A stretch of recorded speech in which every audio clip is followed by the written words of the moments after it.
Ce que le jour doit à la nuit, l'attentat, tant de best-sellers. Yasmina Khadra est mon invité, c'est l'un des auteurs francophones les plus lus au monde.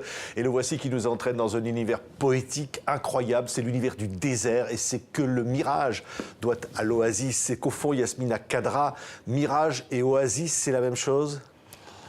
Oui, ils sont indissociables. Et puis ça aussi, un rapport direct avec notre vie.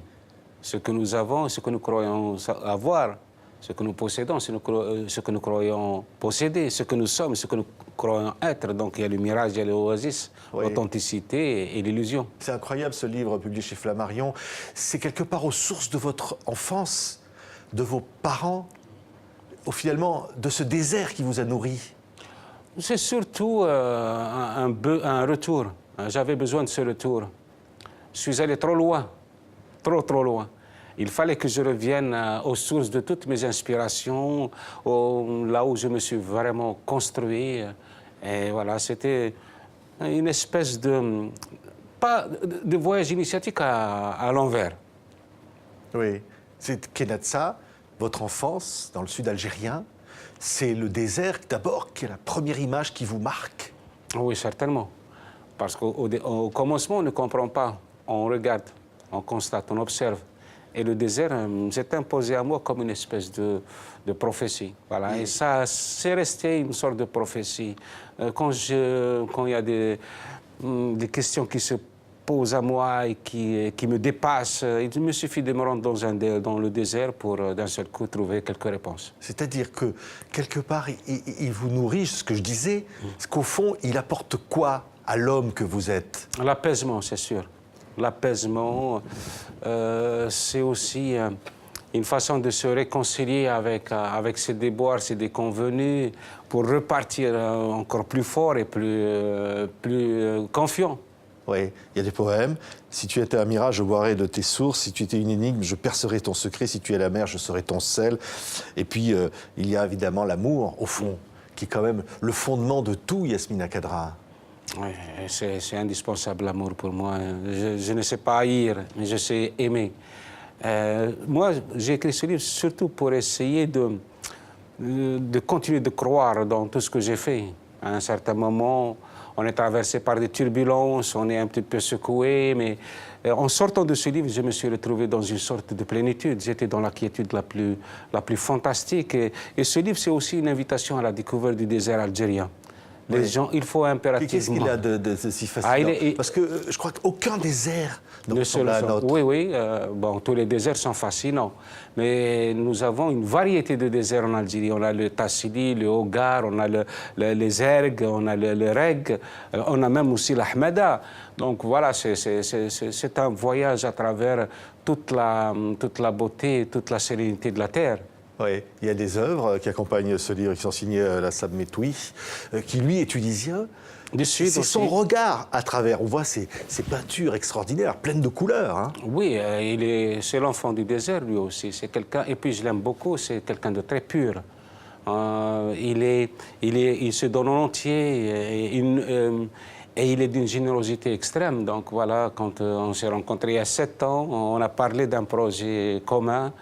Et cette année, enfin l'année dernière, on a eu un petit temps pour faire ce travail ensemble. Oui, il voit des couleurs, je le disais. Regardez, c'est incroyable ça. Il y a tout ça dans le désert. Il y a autant de choses, parce qu'on dit le désert, il n'y a rien. C'est le vide. C'est pas vrai. Oui, c'est une impression. Le désert, c'est d'abord une illusion d'optique. Mais aussi, il faut savoir ce qu'on veut. Le désert, c'est un livre ouvert.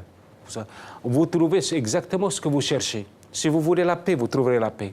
Si vous voulez vous détruire, vous vous détruirez dans un désert. Donc il y a une magie, il y a une prophétie, il y a un enseignement.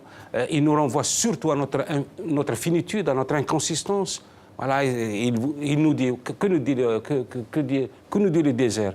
Voilà, j'ai été une fois des forêts inextricables, j'avais des animaux rois, il y avait des cascades partout, des fleuves tentaculaires. Et regardez ce que je suis devenu à travers les âges. Donc il nous renvoie aussi à notre finitude. Et c'est là où l'on devient vraiment conscient du besoin, de la nécessité pour nous de faire quelque chose dans notre vie.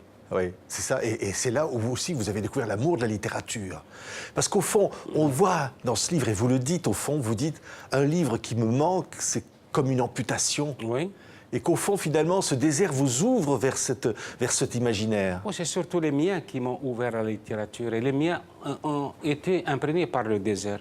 Voilà, quand j'étais petit, je n'entendais pas les gens dire des choses, comment dirais-je, roturières. Il y avait toujours de la noblesse dans ce qu'ils disaient. Il y avait la poésie, il y avait les versets, il y avait des métaphores fantastiques. Et ça se mariait parfaitement avec les mirages, avec les réverbérations du lointain, avec l'immensité, avec l'infinitude du désert. Oui. Alors vous dites, aucun mirage ne saurait accoucher de l'oasis si on ne sait pas déceler la nudité du désert. Ah oui, parce qu'on est nous-mêmes nus. On est face à sa propre vérité. Vous savez, beaucoup de gens pensent que le désert, c'est la solitude, mais c'est faux.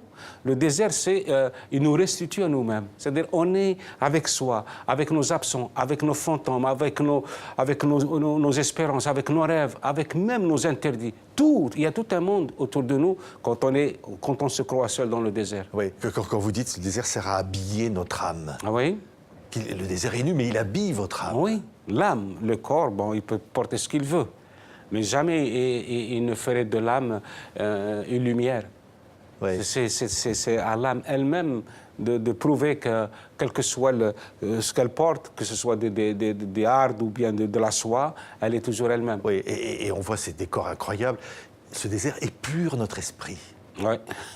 Ça, c'est quand même... C'est mystique quasiment, Yasmina Khadra. Hein. Avant, je retournais fréquemment dans le désert, mais depuis que je suis en France, c'est très difficile pour moi. Mais je suis quand même allé au point 64 dont je parle dans ce livre 3 fois. Et je vous assure, j'allais avec toute charge saturée de colère, de déception. Et une fois, je passe toujours 3 jours et 3 nuits dans ce coin-là. Et après, je suis expurgé de toutes les toxines qui polluent mon être. C'est vrai. Oui, c'est comme si je renaissais à la lumière du jour. C'est incroyable. Oui. Hein. Comme une sève qui Oui, coule dans vos veines. il faut aller. En préparant cette émission, j'ai du sable dans mes veines. Oui. C'est vrai, ça? Oui, j'ai du sable. Et puis, j'invite aussi les gens à découvrir ce désert algérien. Il faut impérativement le découvrir. Peut-être que ça va nous assagir un petit peu. Et il change tout le temps, parce que là, on voit les lumières, les formes. Oui, mais même les dunes sont ambulantes. Les Barkhane, par exemple, ce sont des dunes qui avancent. Hein. Quelquefois, on est face à une ruine et une semaine après, il n'y a plus de ruine. C'est couvert par une colline de sable. Oui, ce que le mirage doit à l'oasis de tout, finalement, non? Oui, c'est exactement ce que nous devons aussi à nous-mêmes par rapport à ce que nous croyons posséder.